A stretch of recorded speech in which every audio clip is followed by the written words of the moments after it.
This is Molly Mead. I'm doing this presentation on my service learning experience on blood pressure screenings through Century College. I did this screening on Wednesday, January 29th, 2020. I was at the site in the morning from 9:30 to 11. The facility I was at is Cypress Senior Living at Red Oak Preserve, located in Oakdale, Minnesota. It is a living community for adults 55 and older. I felt nervous the night before, but it was a mostly positive experience. The adults that did come to get their blood pressure were very happy to have the opportunity.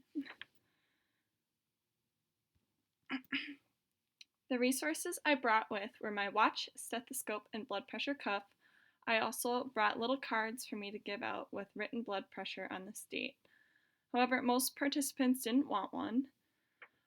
In order to prepare, I reviewed the adapted blood pressure guidelines for Century College blood pressure screenings on our D2L page.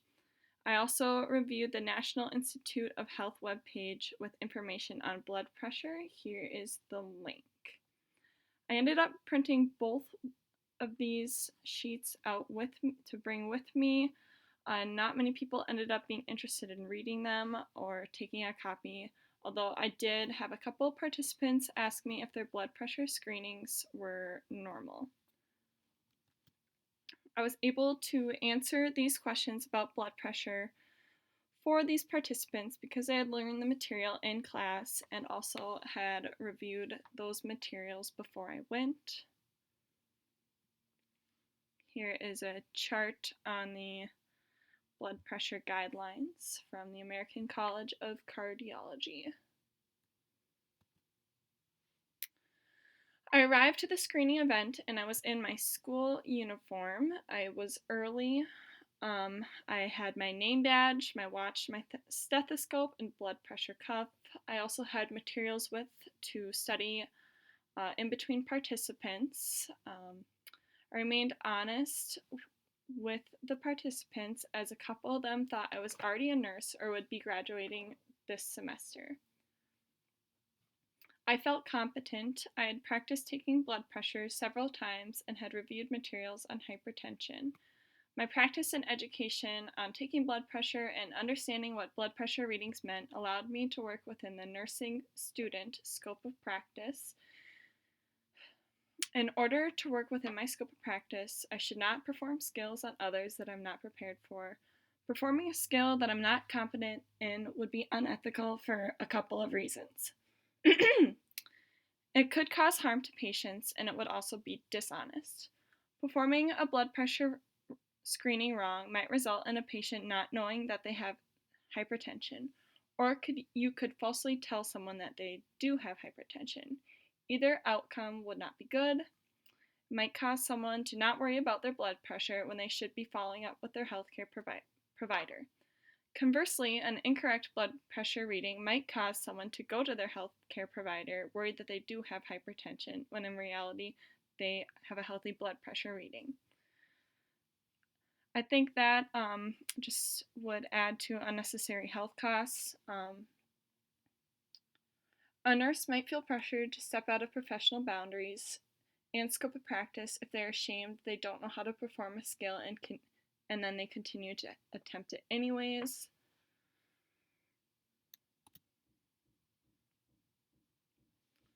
A non-modifiable risk factor that relates to blood pressure in the population at my site would be age, since this facility is for adults 55 and older. This table shows blood pressure prevalence. It's the 2017 High Blood Pressure Guidelines by the American College of Cardiology. The prevalence of hypertension for those aged 55 to 64 is 70% in men and 63% is in women. As you can see, the prevalence increases with age. A nursing intervention for those with high blood pressure would be to encourage the patient with hypertension to exercise. This is because it has been shown in multiple studies to manage, lower, and prevent hypertension. Exercising is something that people of all ages can do, as intensity can be modified to an appropriate level for each patient. A modifiable risk factor that relates to blood pressure is diet.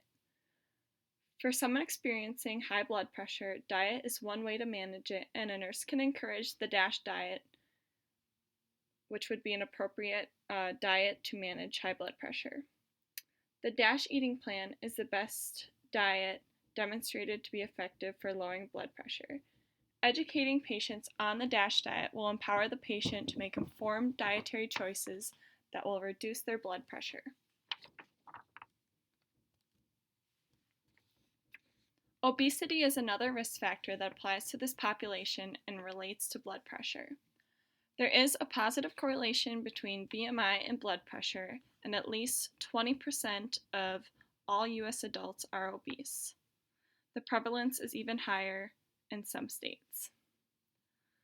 A nursing intervention for obesity would be for the nurse to encourage the patient to record food intake and a food dietary in order to influence the client to begin developing an understanding of their eating behavior. Another nursing intervention would be the nurse educating the patient about a balanced diet in order to increase patient understanding of their nutritional needs. Bias is the favoring of a group or individual over another. Bias can negatively influence the delivery of nursing cares. Nurses working with biases might knowingly or unknowingly act upon their biases with their patients. At this point, it is considered discrimination. It has been shown that individuals who have been discriminated against may display worse physical and mental health, according to the ANA Center for Ethics and Human Rights. I know I have some personal biases when it came to the group I screened.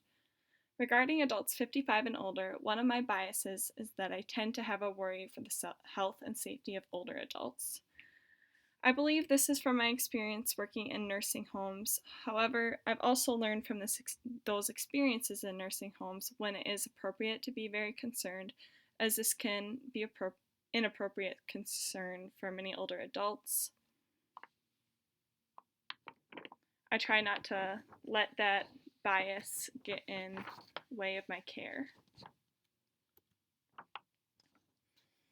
Healthcare regulation.